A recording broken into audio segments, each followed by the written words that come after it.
સાંજે ગુજરાતના જાણીતા યાત્રાધામ પાવાગઢના રોપવેમાં આગ લાગવાની સાથે 3ના મોત થયાના સમાચારો સોશિયલ મીડિયા વોટ્સએપ પર વિડીયો સાથે ફરતા થયા હતા, જેના પગલે અનેક મોબાઈલમાં આ વિડીયો અને સમાચાર વાયુ વેગે ફેલાતા લોકોમાં ફફડાટ વ્યાપી જવા પામ્યો હતો।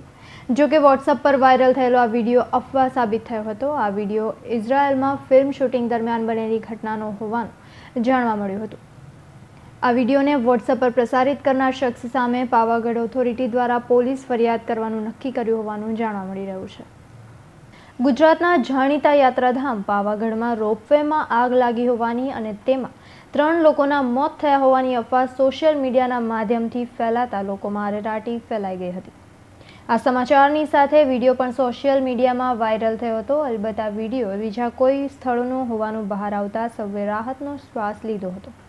વિડીયોમાં રોપવેની સૌથી આગળની ટેક્સી ભડભડ સળગતી દેખાય છે અને લોકો બૂમાબૂમ કરતા હોવાનું સંભળાય છે। આ બૂમાબૂમ ગુજરાતી ભાષામાં નથી પણ કોઈ સમજાય નહીં તેવી ભાષામાં છે અને તેના કારણે જ આ વિડીયો નકલી અથવા તો બીજા કોઈ સ્થળનો હોવાની ખબર પડી જાય છે।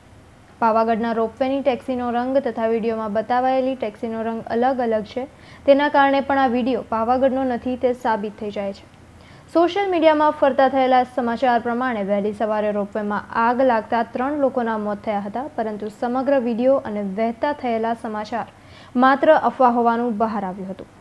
મળતી માહિતી પ્રમાણે આ વિડીયો ઇઝરાયલમાં એક ફિલ્મના શૂટિંગ દરમિયાન રોપવેમાં લાગેલી આગની દુર્ઘટનાનો છે, જે વિડીયોને કોઈ ટીખળખોરે પાવાગઢના રોપવેનો વિડીયો હોવાની જણાવી વોટ્સએપ પર પોસ્ટ કર્યો હતો અને જોતજોતામાં આ વિડીયો વાયરલ થયો હતો, પરંતુ આખરે આ વિડીયો ખોટો હોવાની પુષ્ટિ થતાં લોકોને રાહત થઈ હતી।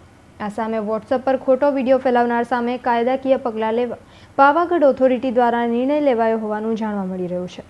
Bureau report, Hind TV news.